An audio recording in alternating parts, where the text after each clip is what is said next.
Hi, everyone. My name is John Provo. I'm Director of the Office of Economic Development at Virginia Tech, and I appreciate you joining us for today's Vibrant Virginia community conversation. Vibrant Virginia is a statewide initiative.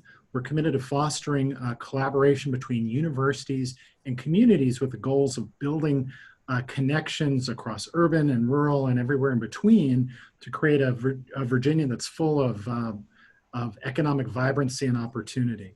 Virginia Tech and an array of partners, including University of Virginia, Virginia State University, the University of Virginia's College at Wise, and our Virginia Cooperative Extension Service are all working together to identify and share best practices, build new high-impact teams, and make higher education a better partner on issues that you and your communities care about.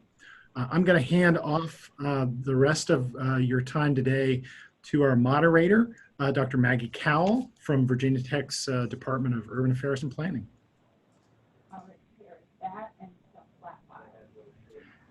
Thanks so much, John. Thanks so much for having me to be a part of the panel, and thanks so much to all of you for joining us. I'm thrilled to be a part of Vibrant Virginia and to be here as your moderator today. I'm going to start with some brief introductions of our panelists and give you an overview of how we'll proceed with the panel today. Before I do that, and before I forget, I wanted to remind you all that we're going to be accepting sort of Q&A questions throughout the panel. So if you have a question along the way, we'll hold those till the end, just due to the nature of how this webinar is set up. It'll be easiest for us if we can collect those along the way. So type those in the box, and we will get to those in the last 15 minutes or so of the hour. But we strongly encourage you to sort of, bring those to the table when you have them, and give us a placeholder, and we'll get back to those towards the end of the conversation. So start typing when you have them. All right, so we are just pleased today to have a great mix of panelists. We have some folks from Virginia Tech who will be joining us in just a few moments. And we also have some practitioners who are engaging in a lot of these challenging questions about economic and community development as we begin to kind of emerge in the, second wave or whatever we're calling it, the COVID era. And we've asked them to come and sort of talk to us about what reopening has looked like within their communities, and to give us a sense of what things are looking like on the ground. So our practitioners today will begin with Beth Dowdy, who's Executive Director of the Roanoke Regional Partnership. Then we'll move on eastward and northward up to Loudoun County to Buddy Reiser, who's Executive Director of Loudoun County's Department of Economic Development. Then we'll move to Stephanie Landrum, who's CEO of Alexandria Economic Development. And then we'll have a sort of second section of the panel who will bring in two Virginia Tech experts who are sort of working in related fields to bring in some sort of examples from their areas of expertise. So Charlotte Baker, who's an assistant professor of population health sciences at Virginia Tech, will join us, as well as Dr. Chris Sobel, who's professor of business information technology at Virginia Tech. Okay, so let's get started. I'm gonna, as I introduced you, I'm gonna work our way from south and west upwards and eastward. So we'll start with Beth. Beth, if you would, could you give us a sense of what phased reopening has looked like in the Roanoke area, and a sense of what economic development looks like in the near term, how it's changed a bit, and maybe a sense of what the changes you foresee in the economic development space over the longer term as a result of these amazing changes we've seen over the last couple of months. Thank you for asking me to participate. I'm happy to be able to share my opinions because they're just opinions, to be honest. And I think that in general, I think we're kidding ourselves when we if we say we know what's going to happen. So in general, I'd say the reopening, has been kind of respectful and cautious. There's a growing acceptance of masks. Everywhere I go, I keep a tally on how many people are wearing masks, and that's going up almost every time. But just in general, there's just so much, unknown. Lenders are saying things are okay for now, but they really have concern when the stimulus efforts, run out, and if there's not another stimulus package, and they just, again, they don't know. Manufacturing has been bumping along pretty well. Some closures here and there, but they are concerned about the third and fourth quarters and supply chain issues with manufacturers.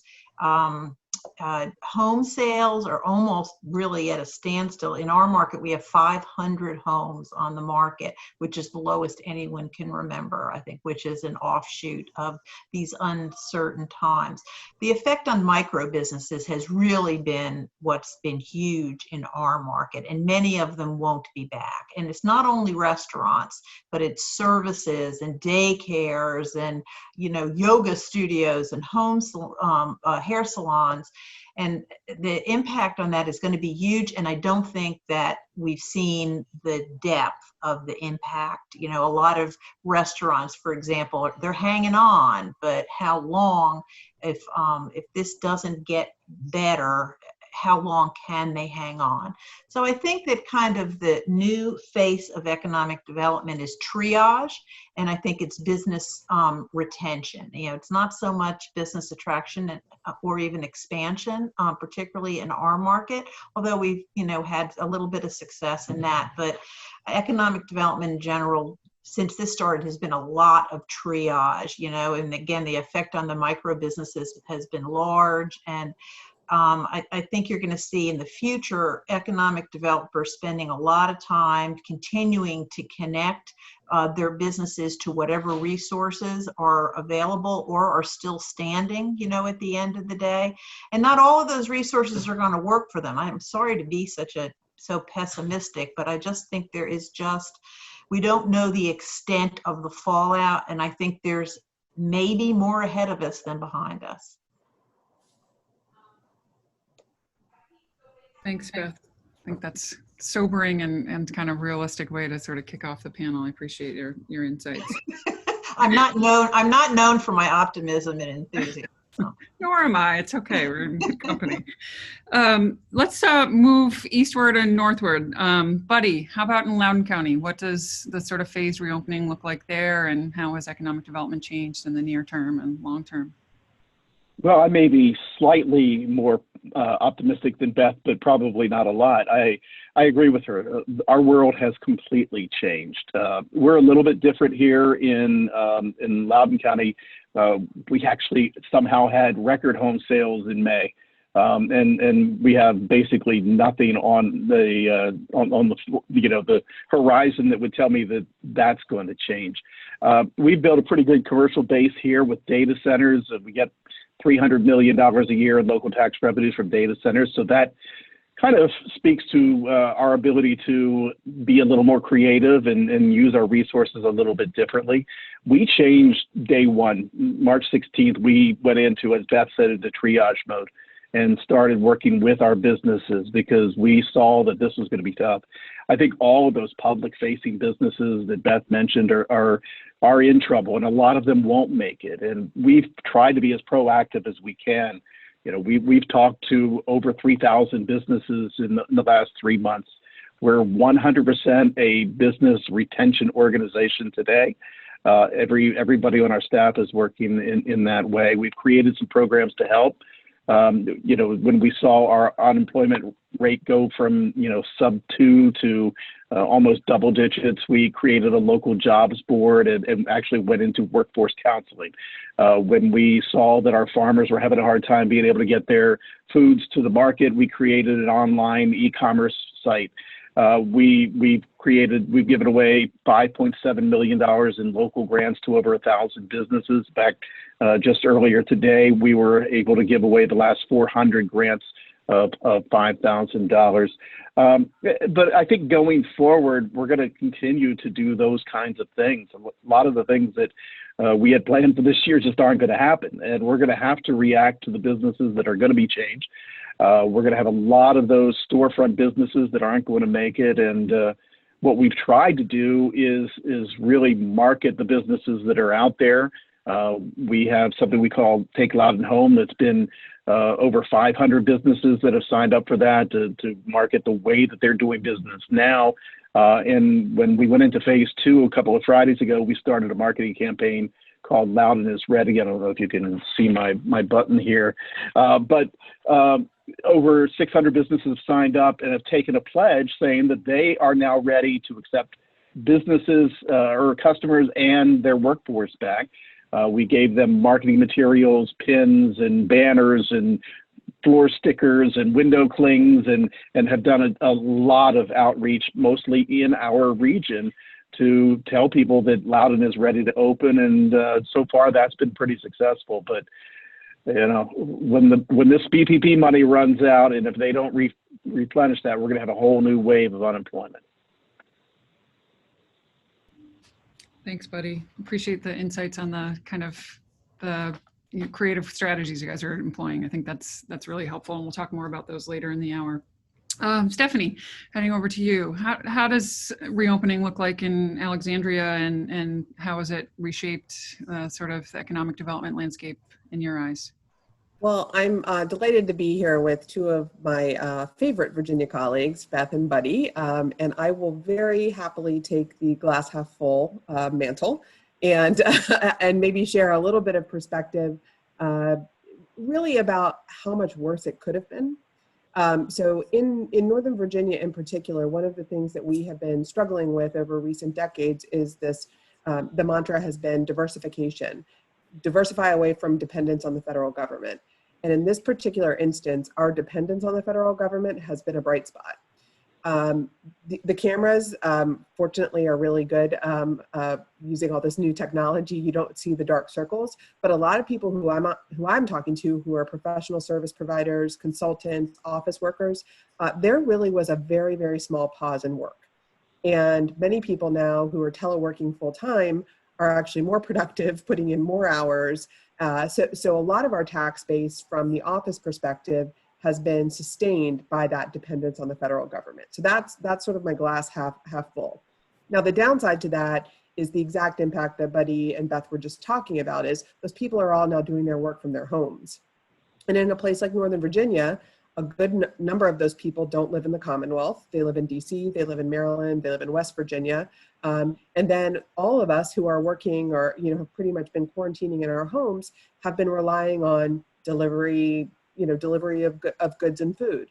And so the businesses that are the backbones of all of our main streets and town centers and downtowns and strip centers, I mean, you name it, they have all been suffering just as much, even though a portion of our economy has remained strong. So it's definitely a double-sided story to tell. The opportunity in that is twofold. One, there are opportunities for us to think about reuse of real estate. And all of us have been really more focused on building 24/7 mixed communities. And throughout Northern Virginia, in Alexandria even, which is relatively urban, we do have a lot of what I would call suburban style real estate, single uses that have been separated from everything else.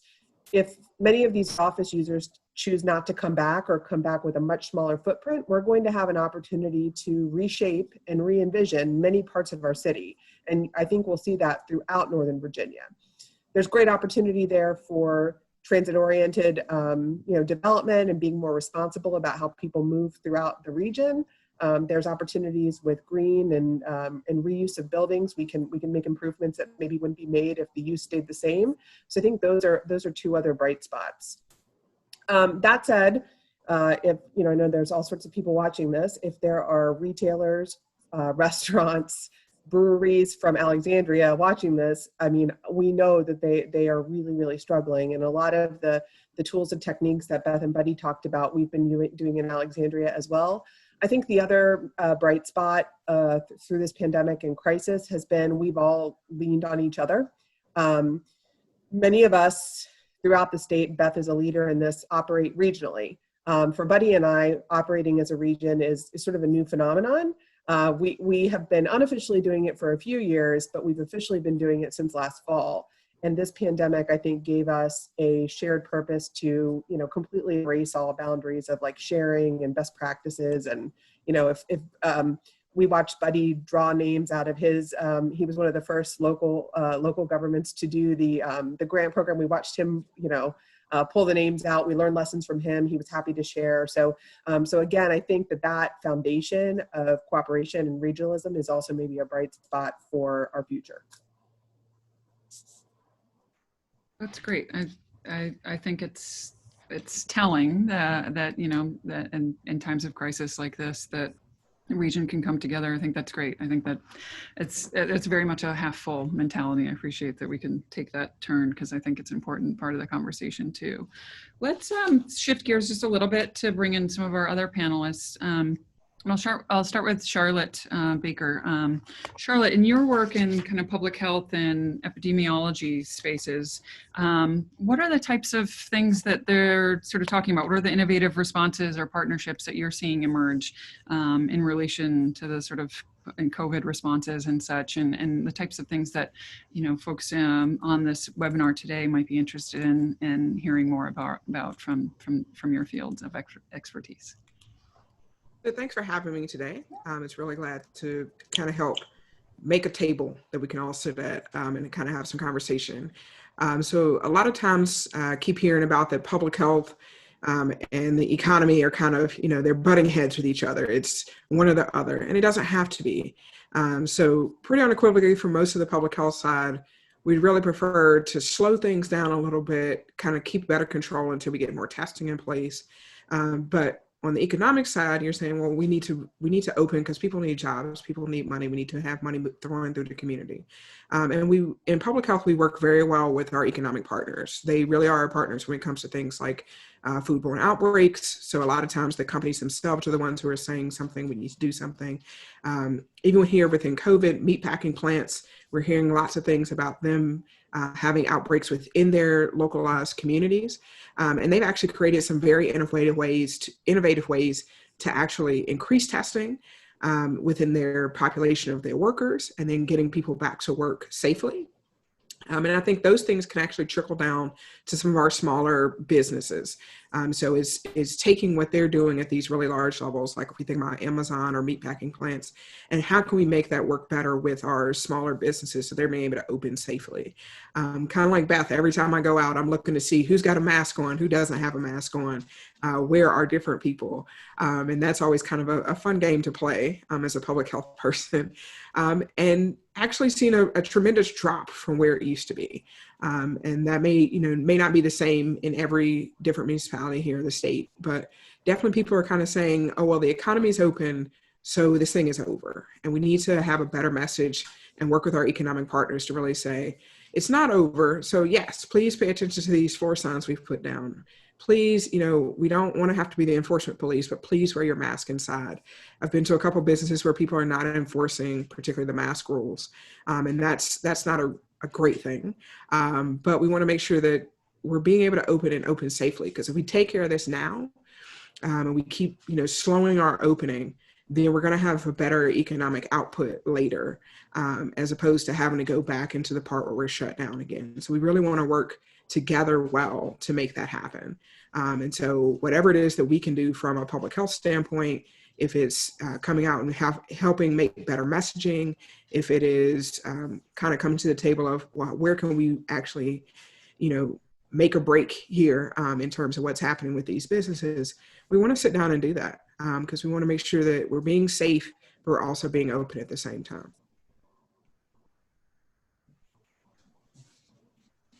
Thanks, Charlotte. Sorry, I had a mute button issue there for a second. That's really helpful. I appreciate the highlighting of the tension between, I think you're absolutely right that it's often sort of pitted against one another, the sort of health and the economy, and whether or not they're sort of two pieces in conflict. And I think you're absolutely right. It's a table that we all should be sitting at rather than sort of throwing things at one another from various sides of that table. I think that's a great point. How about you, Chris? You do, and we've worked together on some disaster resilience related work, and I know you've also done some supply chain work throughout the years. What are your sort of fields of expertise saying in response to what's happening in terms of reopening, and some insights, if you would, from those respective fields about kind of, you know, what sort of innovative lines of work are emerging? Anything you could speak to? Okay, sure. I think one of the more important things, kind of across all types of supply chains, is sharing of information. And so, like Charlotte said, needing to get the right information to the right people. That holds true also within the supply chain as companies are trying to deliver the goods to local grocery stores, knowing what's needed and what's available. It goes broader. We know that there were issues with PPE being delivered to the right places, that hospitals didn't have enough supplies, and no one quite knew who had what and where it needed to go. And so I think that those are the types of issues that big supply chains, these multinational supply chains, are kind of working on, is how to improve that exchange of the information to make sure that kind of data is out there. And the World Health Organization is an example of an organization that has created a partners platform where they are trying to set up an online system where, on a nation-by-nation basis, a given country can say, these are our needs, and to have a sort of centralized database through which people who have need of certain kinds of supplies can get access to those supplies. That way you're not over-providing and sending too much to a particular place, if they're able to specify exactly how much they need. So that you sort of see that up and down the supply chain, this idea of visibility, of sharing information, in particular because there's so much uncertainty now, and things are getting better at the moment, but we don't quite know what's going to happen. And so just building up that ability to share the information and to set up standards and to do it in such a way so that the people who need that knowledge are able to go and find what they need.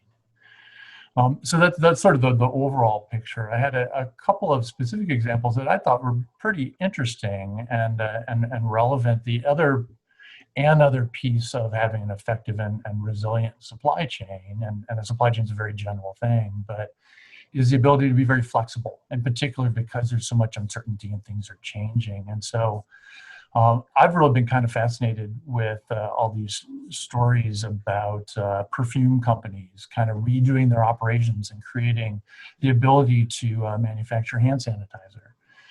We heard about GM and Ford kind of retooled some of their closed factories so that they could make parts for respirators.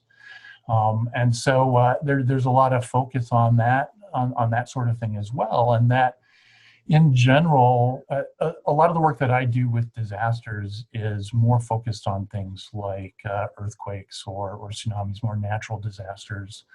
And multinational corporations have to really think about this flexibility because they have to be able to meet their orders and serve the demand of their customers. And so they might need to change how they do things. And that's a really important part of just in general providing the services and providing the products that they've got.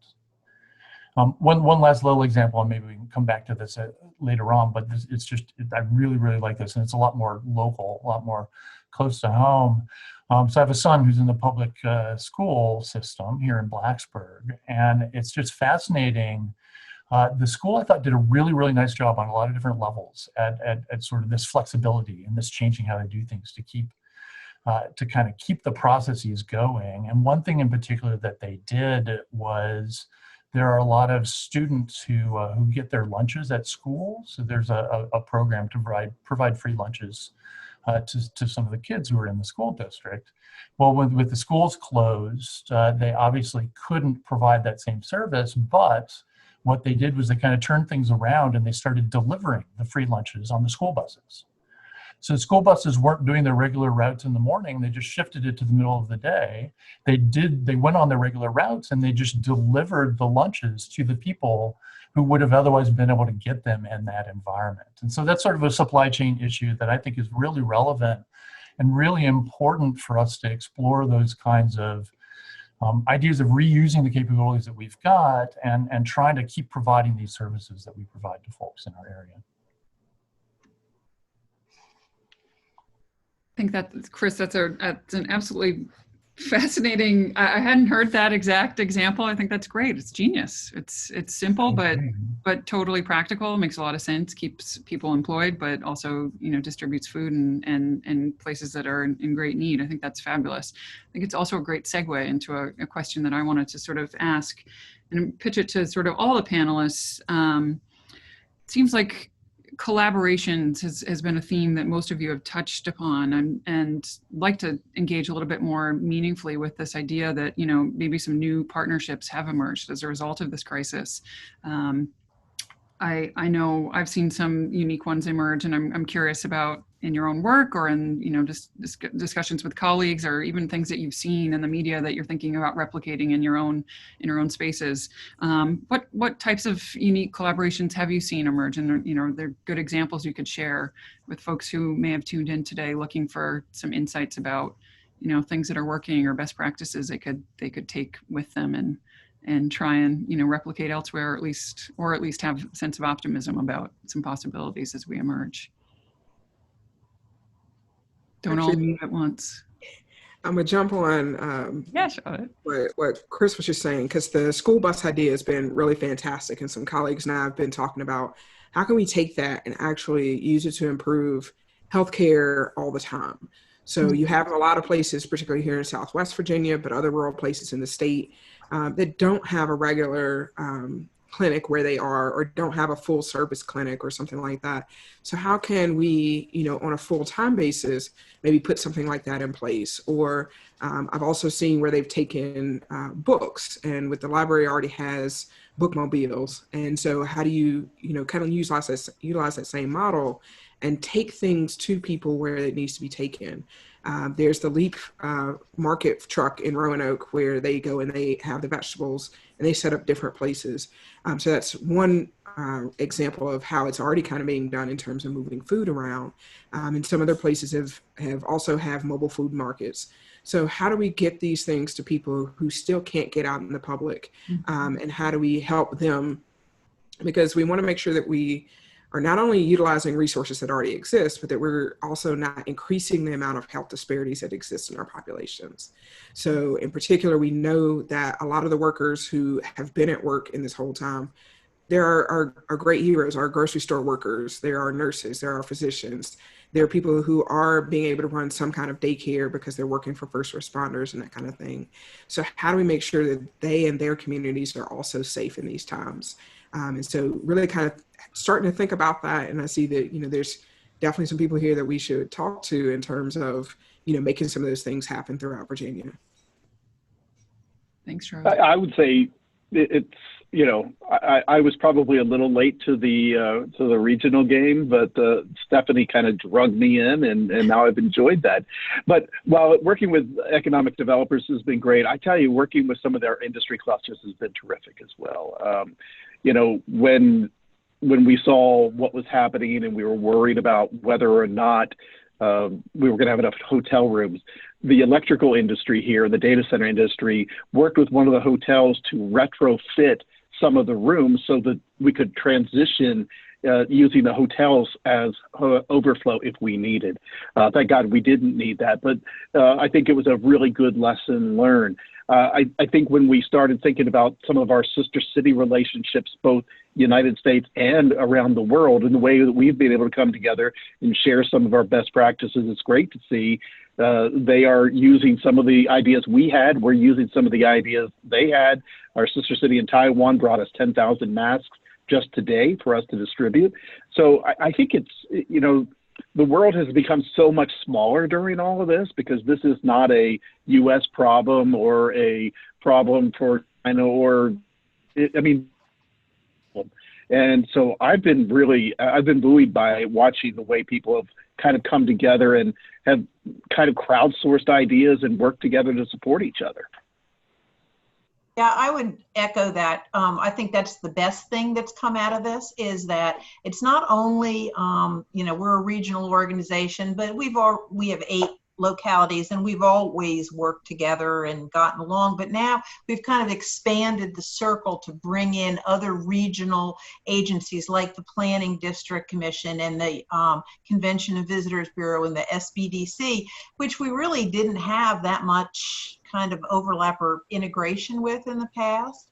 And that's been my favorite thing about this. Even the regional organizations, which throughout Virginia didn't really get together that much. So now we have a weekly call, we share ideas. Last week I was going over a program that we're doing in our talent attraction program of work, and 5 regional groups said, hey, can you send me information on that? And I'm happy to do that. And I know that others would feel the same way. So you're exactly right, buddy. It's brought us, it's made the world smaller, and it's brought us all closer together, and understanding that we're rowing in the same direction. Mm-hmm. And it's less of a what's good for my region should be bad for your region, and more of a, we can all pull together.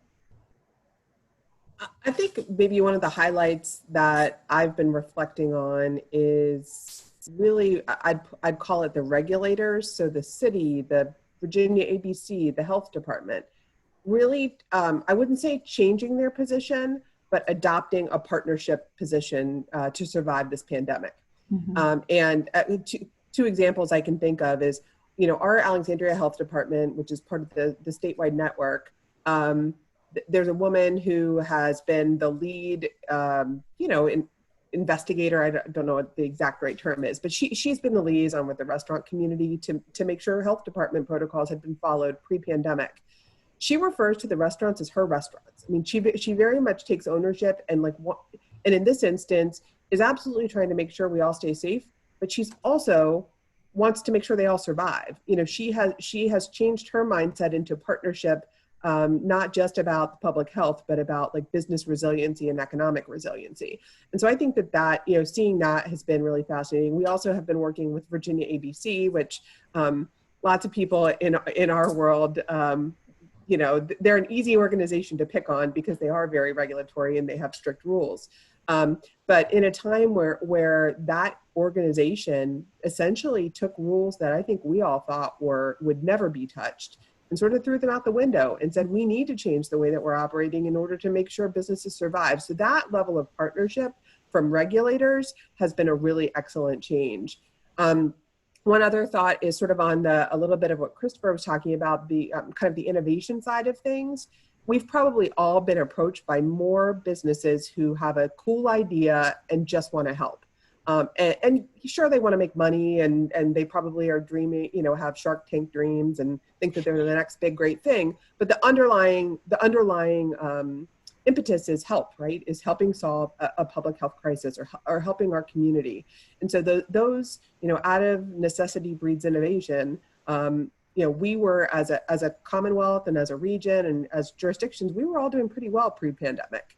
We were on a high economically, and I won't say that people were resting on their laurels, but I think people were pretty happy with their businesses and were doing kind of the status quo and making money and doing good. This pandemic has created a whole new level of necessity in many different levels, and I think it is encouraging innovation. And so it will be very interesting to see what business ideas grow from this when, fortunately, when we're on the other side of it and we can look back with a little bit of humor and levity maybe, and can really identify that there were some really cool bright spots in terms of business ideas or innovative ways of doing things. And I would say one thing that's really interesting when you look at disasters, no one wants there to be a disaster, obviously, and this tends to happen. There tends to be innovation because we get put in a very different place, right? We have to think about what we're doing in a very different way. And sort of the other half of what I do is deal with technology. So information technology is a big part of the kinds of things that I study. And so the flip side of the coin with the schools delivering the lunches is that they are shifting to doing at least partial online learning in the fall. And they did that for the end of the spring semester. And that's tricky for anybody, right? That's tricky to provide that service to anyone. Even Virginia Tech has had struggles doing it correctly and figuring out how to deal with that. And it's a very different thing when you're at the local school system level, because there's a lot more disparity, I think, in terms of access to that technology. And so I just wanted to kind of add the other sort of really innovative thing that I think that they did with those school buses, along with the lunches. They also really came up with a very great plan. They issued all of the students Chromebooks. So in middle school and high school, I think it's middle school also, the students have Chromebooks. And for those students who do not have a solid internet connection to be able to actually do the synchronous stuff, they actually will collect the Chromebooks as the school buses are going on their routes, take them back to school, download, install new information, and then deliver them again on the school bus route. So same sort of thing, but more of less of a daily maintenance and more of a long-term, can we keep the learning going? Can we keep providing this service to the community? And so on the technology side too, I think that a lot of people have really been pushed to think about, we now kind of live in this new reality of Zoom meetings and discussions like what we're having now. Well, how can we do more than just sort of use it? How can we really leverage these things to improve in the future, kind of regardless of what happens, our ability to communicate and to provide the services we need to? That's really interesting, Chris. One of the things that I think is interesting and that we grapple a lot with the Vibrant Virginia project is kind of thinking about the differences and the similarities too, but the thing that makes Virginia so unique is the extreme urban areas that we have and then the very rural areas that we have. And so some of the strategies that we've talked about today would work fairly well in places that are on the smaller side, like a Blacksburg, but I wonder, could we pull off something like that in a place like Alexandria? And I don't know. I think there's lots of room for experimentation, and I think it's just the nature of a state or Commonwealth like Virginia that it's challenging. We're not going to find one solution that's going to fit us all, but I think being able to share this information and to come up with good ideas and share them with one another is a really important part of trying to figure out how we all move forward. Well, Maggie, it strikes me that the one common thread between Blacksburg and Alexandria is Virginia Tech, and so the role of a university and the ecosystem, right, that the university creates, and the type of people that want to be around, whether it's in buildings with you all or the students, et cetera. I mean, that I think that's another really strong strength of Virginia, is that most of our communities do have a strong partner in higher education. Mm-hmm. And they certainly have all been at the table prior to this pandemic and have certainly been part of our conversations in economic development. But your role, the university's role moving forward to help us make sure that we pull out all these cool innovations and capitalize on them, universities are going to play a huge role there. I swear we didn't pay her to say that either. I also have my Virginia Tech cup with me. I don't know if you can see that. Oh, how great. On brand today. Well, thank you, Stephanie. We appreciate those kind words. But I think that's a great segue into another question we wanted to ask, was about, who are the types of, people that or the types of, as we think about, going after grants or pursuing funding opportunities, are there things that we could collectively work on together? Are there sorts of opportunities that higher ed could be a good partner in? I think, as you mentioned, a lot of good ideas come out of universities, but we also see a lot of really great ideas actually originating within the localities in which we either work or within which we have, campuses from Virginia Tech and other institutions. So are there, opportunities there? Are there things that we could think about as we proceed forward? Is there a sort of meaningful way to make partnerships more concrete as we look to try and navigate some of these next phases? Well, I think I guess go ahead, buddy. No, I was just going to say, for us, what a culture shock. We were worried about not being able to have enough workers, 6 months ago to be able to feed our businesses. That's not the case now. We need to have retraining and reskilling and we're not going back to a lot of the things that we saw before.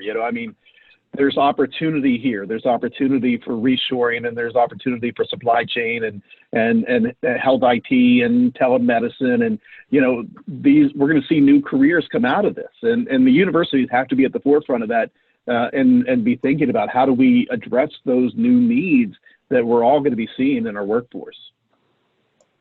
I think that this is, let's face it, this is a heavy lift. Recovery is a really heavy lift for all of us. And it's not, I don't think it's a lift any of us can do alone. So there's your kind of foundational premise.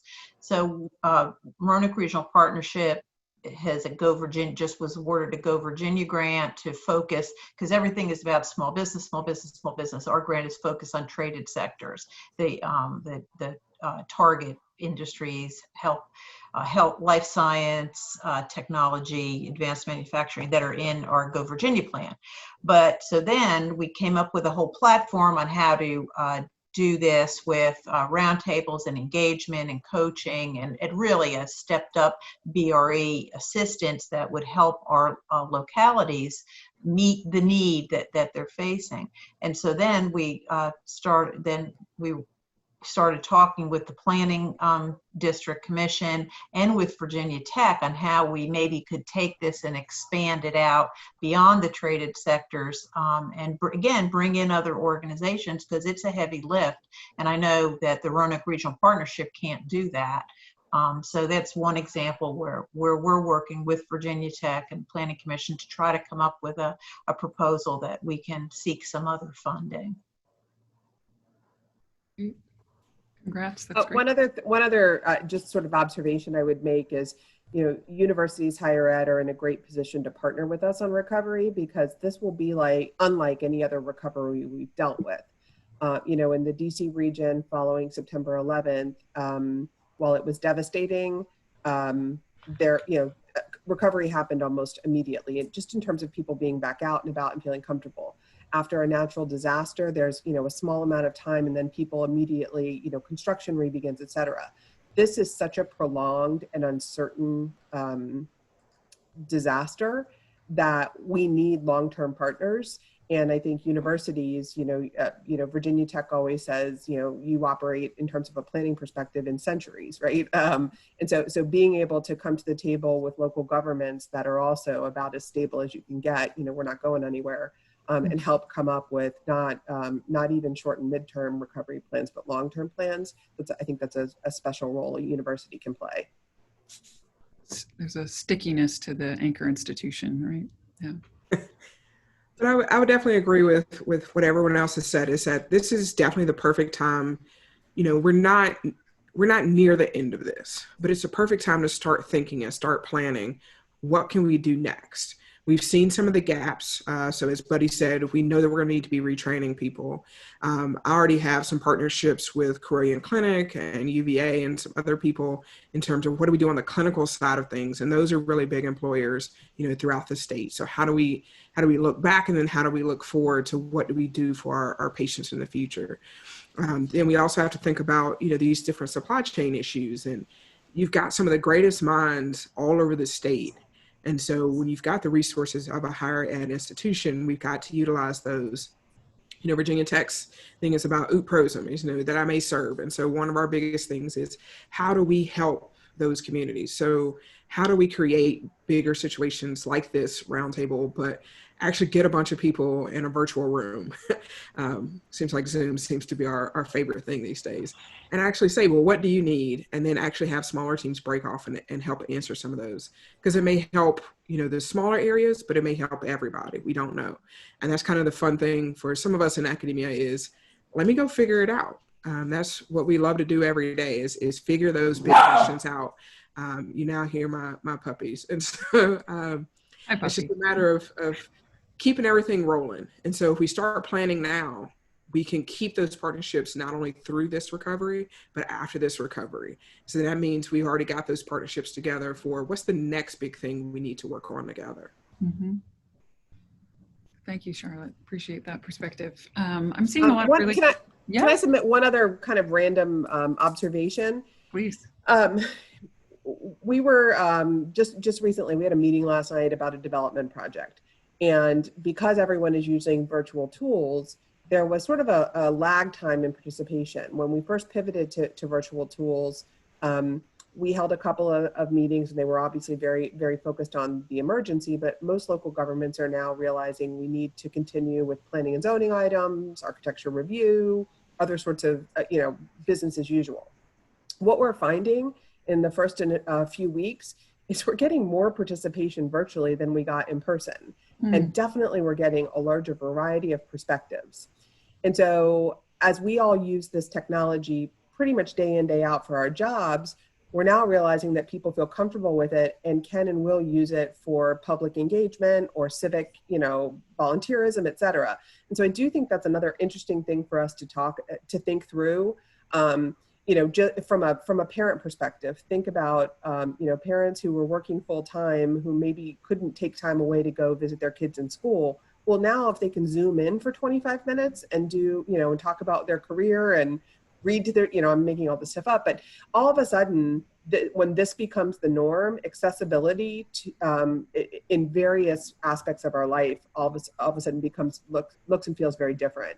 And so I think there's a lot of opportunity when we think about how educated and diverse our residents are in our various communities and how to pull them into conversations that previously were inaccessible. That's another great opportunity for us to explore. Agreed. That's a great point. I think there's really interesting byproducts that are happening as a result of all of this, and that being one of them. I think that's really important. I'm seeing some great questions coming in over Q&A. Leland, forgotten exactly how we wanted to handle these. Yeah, I have a question for you that I can go ahead and read. Okay. Subtraction. The question is, it is assumed that public budgets will be significantly challenged through the next fiscal year. How are the budgets of the economic development organizations being impacted, and how can they take advantages of the opportunities mentioned when their funding is potentially being negatively impacted? Well, I can only speak for ours. We are maintaining our budget, and our first collection of taxes look pretty good. I think that the real test will be the next collection of taxes. But our board has had a long history of investing in economic development, and I think they understand that this is something they're going to need to do. But we're all going to have to change how we do things and how we're spending our money and watching where we're spending and how we're doing it.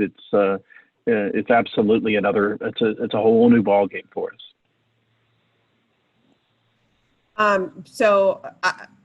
When I explain to people in my life who aren't familiar with economic development, kind of the nuances of what we do, I've come to realize it's one of the rare industries where you can make a legitimate argument that if things aren't going well, you actually need to invest more in economic development.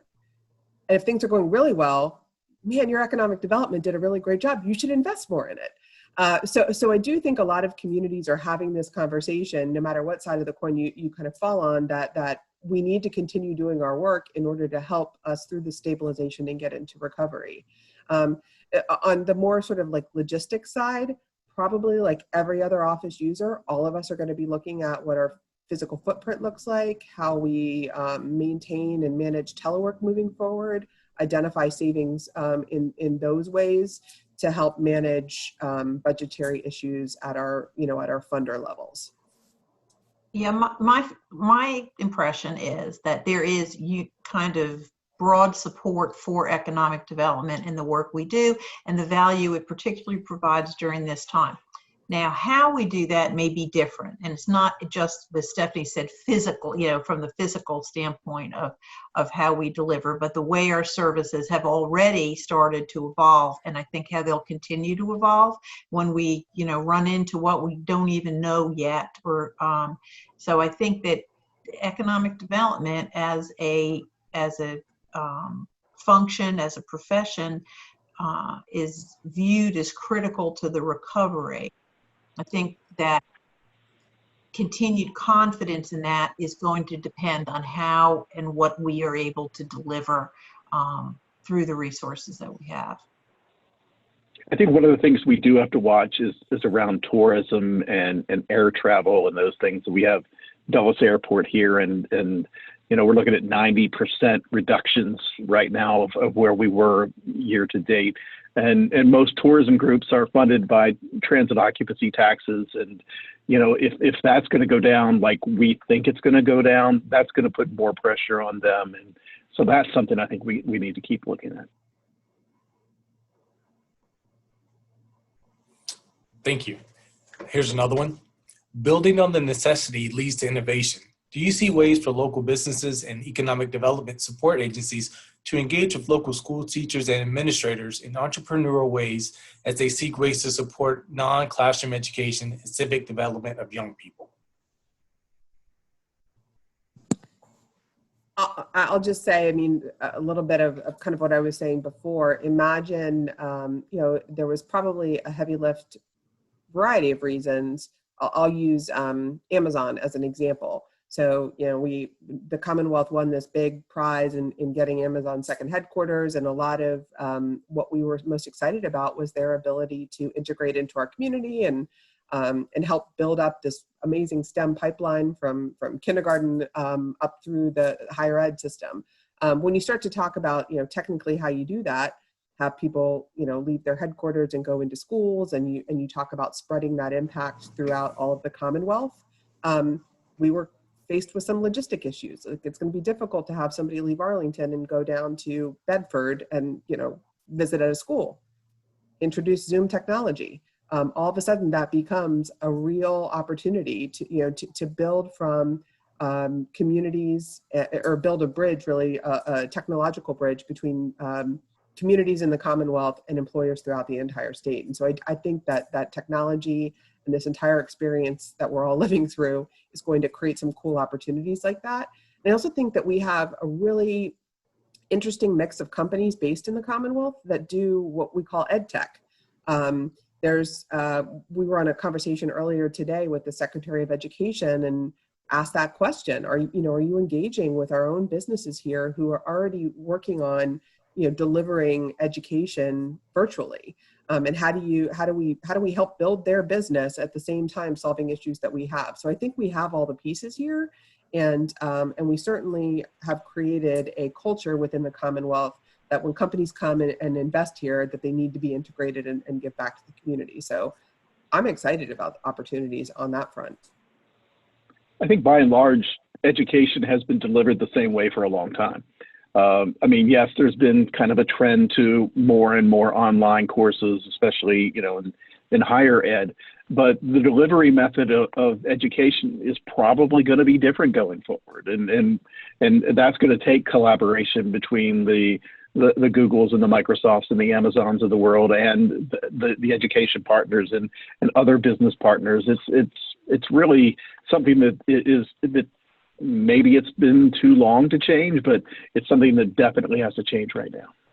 Well, that's exactly true. And as this is what I do on every Zoom call, as the mother of a technology integration specialist in the Alexandria Public Schools, that you talk about a heavy lift. This transformation that we all see is needed in public education, and the delivery is really a heavy lift. It's a heavy lift. It's kind of emotionally a heavy lift. It's technology-wise a heavy lift, and it deserves attention.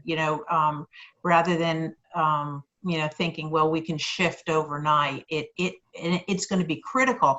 In terms of academic, advancement and achievement, just in the K through 12 levels, we're losing, we're losing a whole cohort, so to speak, because of the difficulties in delivering that education that we've all come to count on and expect.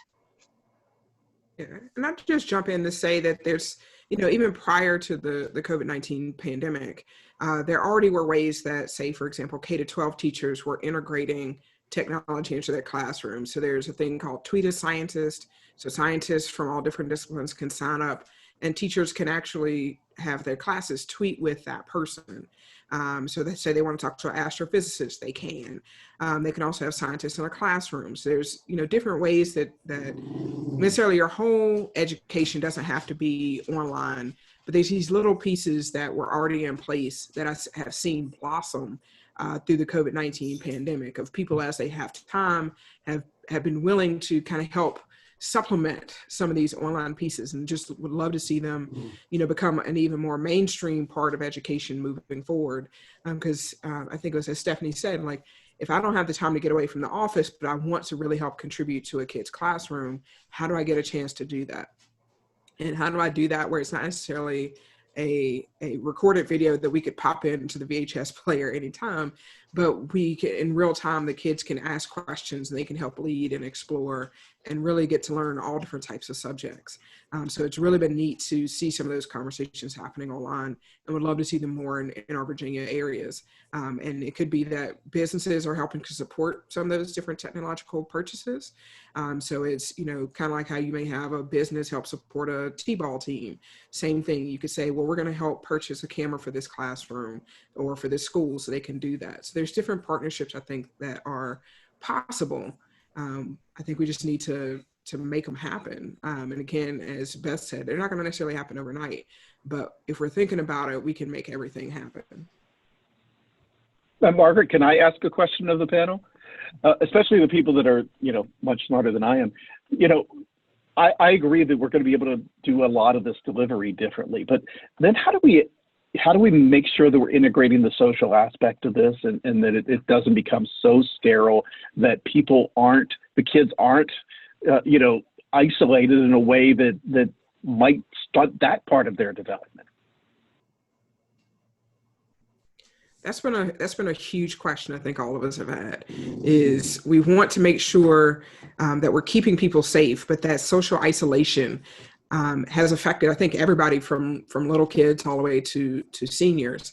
And so some of it can be that we, some ideas that I've seen floated are, you have little small groups of kindergarten, for example.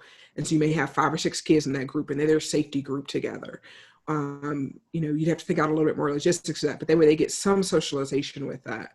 Or even if you've got, your classroom where part of it is being a video and part of it is being in person, you're just kind of spaced out a little bit more. But we know little kids love to hug. So that's currently kind of part of the debate that we're going through. But I think it's very crucial to think about socialization as well as mental health as we're going through all these different pieces. You can have Zoom burnout. So you can be on it all day, but it also means you're not turning that part of your brain off at the end of the day, which then lead to a lot of production, but it also then leads to, I don't know how to separate myself from my work. And we don't want to necessarily teach that to little kids either, which is, okay, you got to work all the time. Okay, school is home, which is everything. So I think that's something we still need to really kind of think out. And I know I've had colleagues who have actually been doing some surveys with children and other adults through the state to really try to start the conversation about how do we make that happen. And so really, if you happen to get these surveys, please participate. And just to add to that really quickly, I keep going back to the local school district where I've got a son in high school, and so that's sort of the focus of my life in many ways. But they really are trying very hard to do that mix of online because it's necessary, because you need the separation. But the current plan is for them to meet for half the day every day in 2 cohorts, and to switch back and forth so that the kids do get the face-to-face socialization, get to be around their friends, get to actually see the teachers and work in the labs.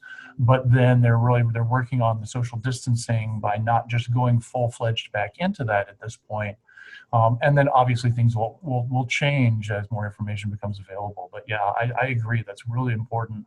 And I'm pleased Virginia Tech on down to secondary schools, they really are thinking about that and factoring that into what they're trying to do. Okay, that about does it for the Q&A portion. I'm so sorry we didn't get to a lot of the questions that we see here, but we really appreciate you contributing with those questions, and we will keep those on file and be on the lookout for more Vibrant Virginia events. I'll now turn it back over to you, Maggie. Yes, thanks again for joining us all. We anticipate having some more of these along the way. I don't think we have any set date for our next one at this point, but stay tuned. Same place you found out about this one. We'll have more information on our Vibrant Virginia page. If you just Google Vibrant Virginia, it usually is the first thing that pops up. So stay tuned there. We'll have some more panels emerging over the next couple months. But thanks again to our panelists. Thanks again to all of our participants. It was a pleasure chatting with you today. It's nice to have a bit of optimism and, and also a dose of reality. I think there's a lot of challenges we're all grappling with, and it's helpful to hear some great perspectives and some good ideas. So thanks to all of you. John, anything else? Just a clap. Okay. All right. Take care. Thanks all, and we'll be in touch.